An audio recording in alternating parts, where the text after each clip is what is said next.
I'm here with Councilman Andre Spicer, District 2, Compton. Yeah. And get to know your councilman. I'm going to ask you a few questions. You ready for this? I'm ready for it. All right. What type of student were you? What type of student was I? Oh, wow. Okay, so I was a do what I needed to do to pass. I only just did just enough work to get by in school. I wasn't the best student coming up. Where did you go to school? I went to school at Our Lady of Victory, city of Compton, and I also went to, and then for high school, I went to Broken Day, which is in Watts. So a private all-boys school in Watts, right outside the Nixon Gardens. Councilman, what did you want to be while you were growing up? Did you have a dream? What was it? You know, I wanted to play football. I just wanted to play football. I was a football player my entire life. But that dream started to slip away as I would not gain no weight. I think I was the skinniest kid. I was always the skinniest kid. I was the smallest kid. But once you get into high school, you know, and out of Pop Warner, you know, things aren't it doesn't go by your weight anymore. It goes by your grade, and everybody in my grade was a lot bigger than me. So it slowly started to fade to the back, and I didn't know what I actually wanted to do. And then once I graduated high school, I was always an artist. I always drew, I always painted, and different things like that. But then I really started to, look, they just got a street done. So while we're recording, they're actually doing reconstruction on one of the streets in my neighborhood. And these people are going to be excited to see the street done because that street was pretty messed up. So you might see a lot of traffic going on around here. But going back to school. I went to school for college. I went to college for fashion design. I took a year out of school. I decided I wanted to design clothes, and I went to AIU in LA and did fashion design a couple years. I tried to get into FITM, but I couldn't afford the tuition there. So, you know, after I did that, I actually started a clothing line like about 2 years after about 2 or 3 years after I went to school. And I designed evening gowns, suits, did a lot of weddings, proms, different things like that. So, yeah. What's your message to the youth in school right now? The message to the youth in school is to find who you are, find out who you are, be comfortable being you, and like go your own route, go your own direction. A lot of people are influenced by others or what they think is cool or different things like that. I always done my own thing. I grew up in a gang-infested neighborhood.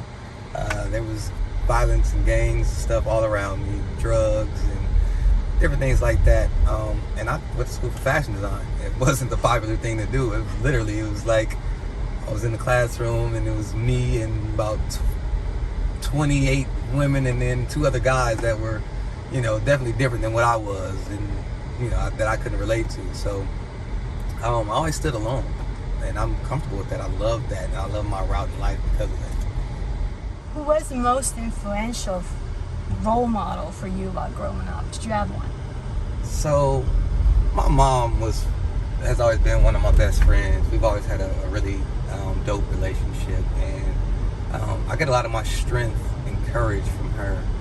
But growing up, I didn't have many men influences in my life, so I kind of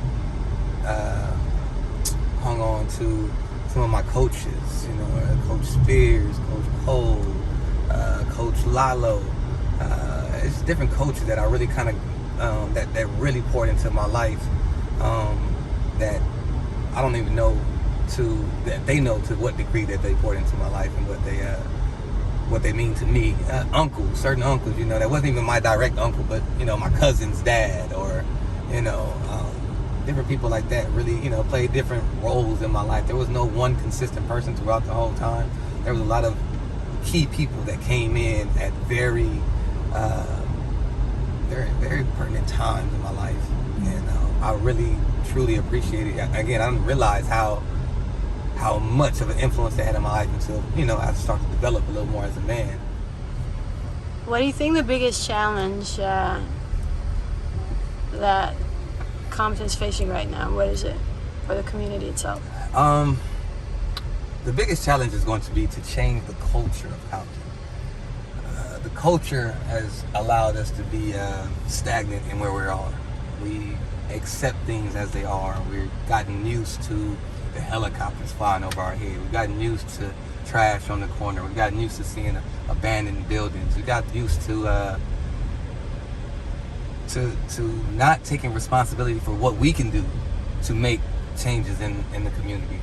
And I think that these are the things that we're going to have to start to do is, pay more attention to what we can do in the community. And I'm going to actually be having a conversation soon with the community as to being everybody being accountable. And responsible. I shouldn't be throwing trash out my window in my community. I just shouldn't. But we do it all the time, and it's an unconscious thing because this is just what it is, and it's crazy that we will go to other neighborhoods and not throw out the window, and we respect theirs, but when it comes to ours, it's like, here goes trash, a little more trash, and those are the things that we're gonna have to start exercising to say, hey, it is our job to make sure that the city is clean, but it's also your job to make sure that you don't keep it dirty. What do you think the greatest strength that the city of Compton has? The greatest strength in the city of Compton is resilience. We are very resilient. We have been able to deal with any and everything, and that's a gift and a curse. Because once you're resilient, first off, resilience is a wonderful thing. We want to be resilient, but then we can be complacent in that resilience and just saying, hey, we can deal with anything, and not look to make things better. So it's a gift and a curse, but I love our resilience. This is the apartment complex where we found all the voter fraud that we uncovered. It was like 10 people registered to one apartment in here. One of my people I was running up against, and Isaac Galvan. Yeah, he had a lot of people registered in one apartment, and this is like where we kind of got most of the proof at right here at this apartment complex. So I will always remember this apartment complex for that. Currently, we are at an area in Compton, District 2. This is on Santa Fe. This is where we found a lot of voter fraud. This is like where we proved our case at. One of the apartments here had like 10 people registered to one apartment complex. I'm sorry, one bedroom apartment right here. So we came in here, we talked to a lot of residents. We got a chance to talk to the owner of the property and kind of verify some things. And we found a lot of the voter fraud right here. So I will always remember this location. And I always show them love too, for showing me love. Councilman, what do you think made them think that they could get away with such level of fraud? This is something that's been going on for years, and it goes back to what I said before. It's the culture. The culture of Compton has been to do things a certain way, and we just ignore it. We just let it go, and that's just not what I'm signed up for. So I'm here to make a change, make a difference, and it starts with being the change that you want to see.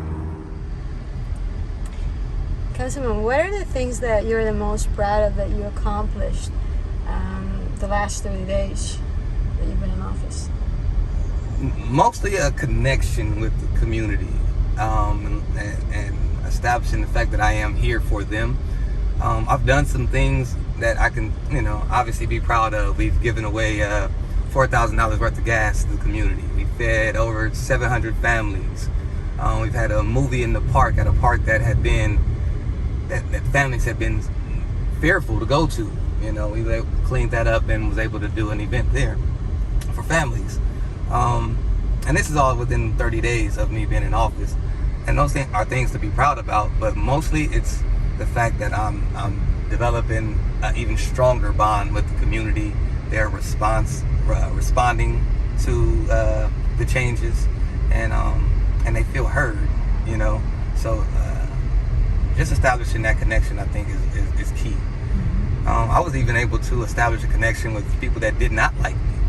Not everybody likes me, and I like to think that I'm one of the coolest people out here, but there's no reason not to like me, right? But I had a couple residents that didn't really care for me, but called me recently about issues that they were dealing with in their community, And I responded right away, like they was, like I would with anybody.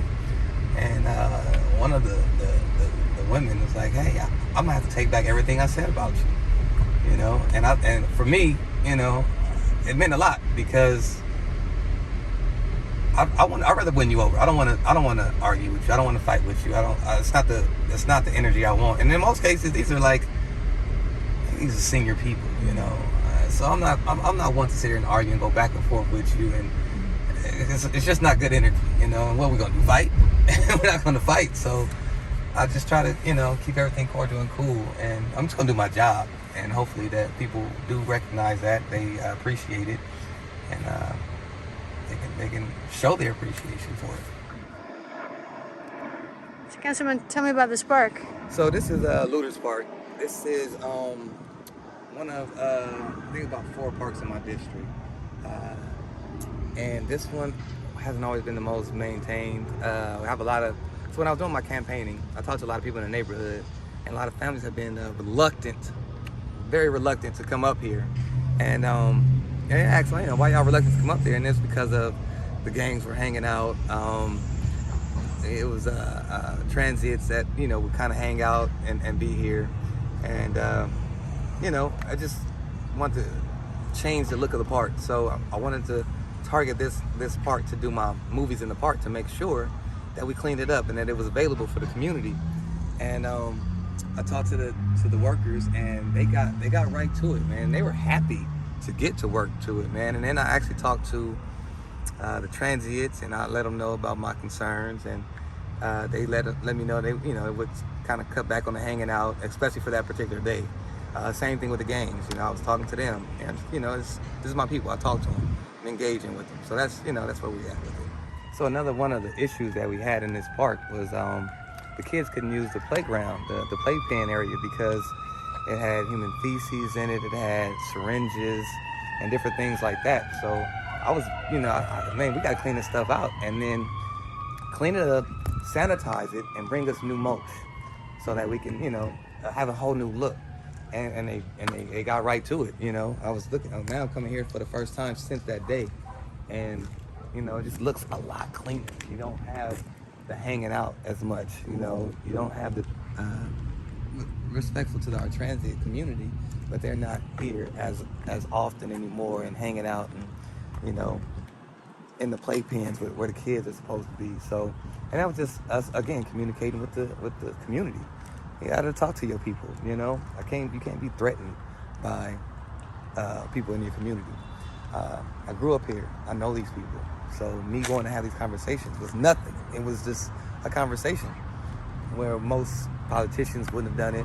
I wanted to send a professional out to do it, which in some cases doesn't work, because these people feel like this is their home.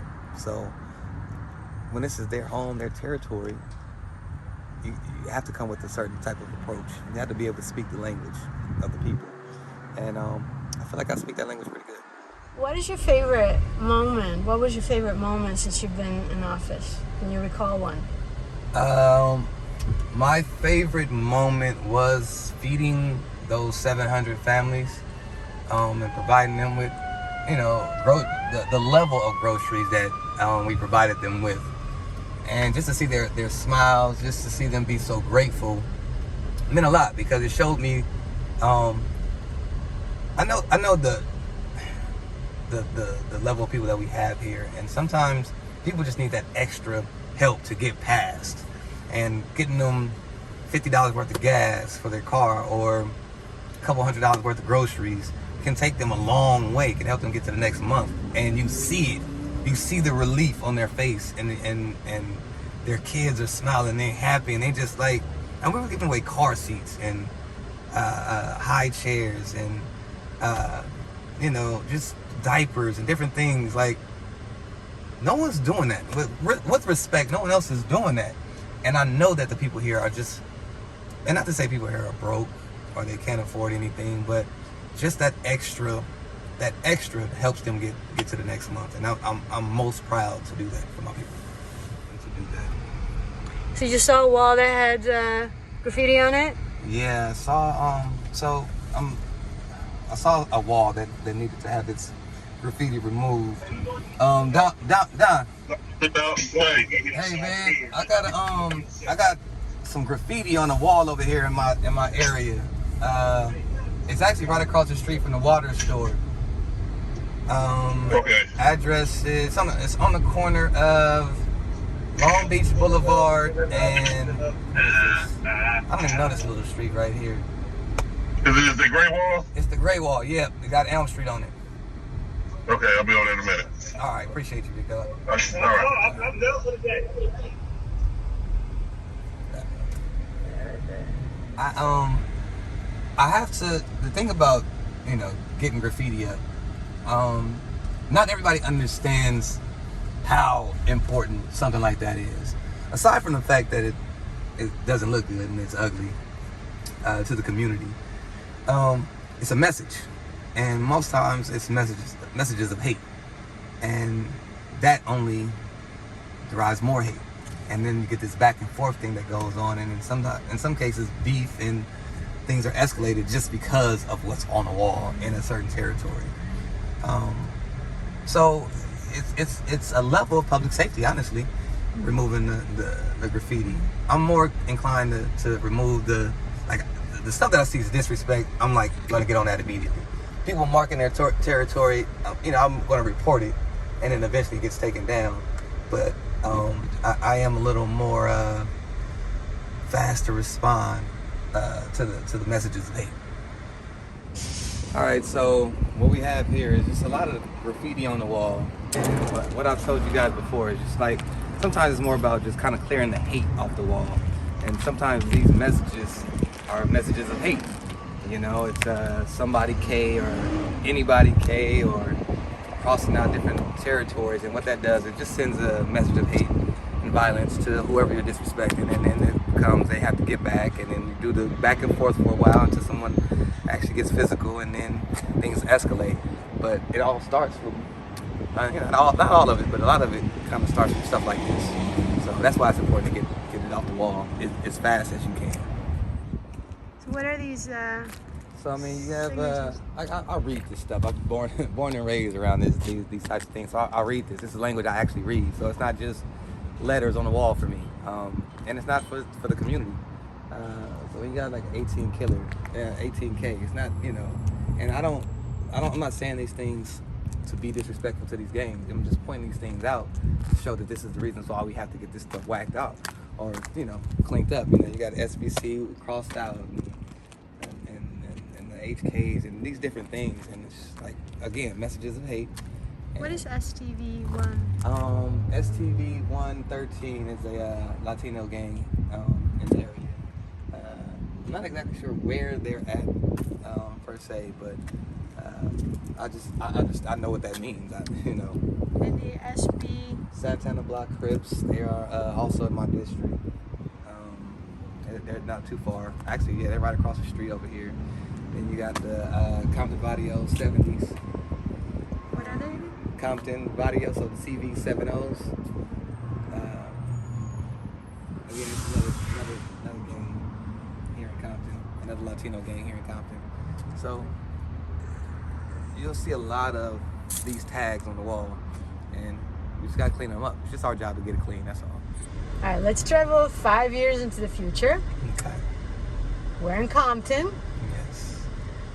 What do you see, or what would you like to see in Compton? All of these vacant buildings, abandoned buildings, vacant lots to be completely cleared out and gone, sold and developed eventually. I like to see Compton Boulevard more of a tourist attraction in the sense of having our mom and pop spots, our official Compton stores, or some restaurants, places to eat, and just sitting out and just being a part of the community. I like the way Bellflower Boulevard looks in a certain area. I like certain parts of Long Beach where people are, it's so community based. You got people that own businesses people that live in the community are owning the businesses in that community. I want to see more of that. Clean streets. Just clean. Just being clean. I want to start there. Trimming the trees. Paying attention to the maintenance of the city. We have to have top of line maintenance, you know, in 5 years. I don't want to see trash. I don't want to see people dumping their trash in our communities no more. I don't want to see us dumping our trash in our communities So anymore. you want to see a shift in consciousness. We have to see a shift in consciousness. I love that. I want to see a shift in consciousness. And that be health-wise as well as your environment, your community. You have great passion and affinity towards health and wellness. Where did that come from? I hadn't always been the most health conscious person, but about 12 years ago, I lost my best friend to colon cancer, and he was 28 years old, and it was like one of the biggest losses of my life. And it was all about his diet, and I feel like it was about his diet and how he kept up with himself. And he wasn't like an obese guy at all. Like, he wasn't much bigger than me, but what he was eating wasn't always healthy. And it just, you know, we all have different chemical balances and makeups, and you know, maybe it affected him more than it would affect others. But it was just, to see someone that young catch cancer and die so fast made me want to just be more conscious of what I put into my body. It made me question everything in terms of our food and our water, and you know, like, I'm trying to understand, how did this happen to this young healthy person? And whether it be the water, the food, the produce, the pesticides that we're putting on the produce, the miracle grow that we're using to grow the produce, all these different things that, you know, I just want to be more conscious of it. And it's not that I want to be like this super clean person to where I'm like questioning everything, or I'm a vegan so I can't have certain things. I just want a balance, you know. I'm not the best. I'm still going to eat beef. I'm still going to have my chicken and different things like that. But I'm also going to keep things balanced. I want to make sure I'm getting my water. I want to make sure I'm getting my sea moss. I want to make sure I'm flushing my system out. And just, you know, I'm still going to drink alcohol. I'm still going to do all these different things. So it's still about being balanced. And I think that's what we miss in, you know, that's what we miss. Balance. What are your favorite spots to eat at in Compton? My favorite spot to eat at is probably, I probably eat at Los Sombreros more than I eat anywhere else. Los Sombreros is probably like my favorite Mexican spot in the city. It's a few of them that I enjoy, don't get me wrong, but I probably spend more time at Los Sombreros. Councilman, what do you want the world to know about your city? That Compton is a diverse city. We're very diverse. We're not one particular way. We're not the gang. We're not the crime. We're not all sports. You know, we're not all rappers. It's a very, very, very diverse community, and that's the message I've been wanting to get out here to everybody for a long time. That there's so much to Compton.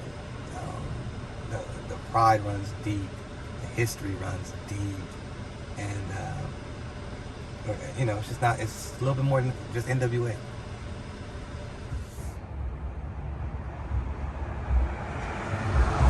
This is Juan. We're at Los Sombreros. This is one of my favorite restaurants in the city. Actually, this is my favorite restaurant in the city, man. And it's next door to the water store.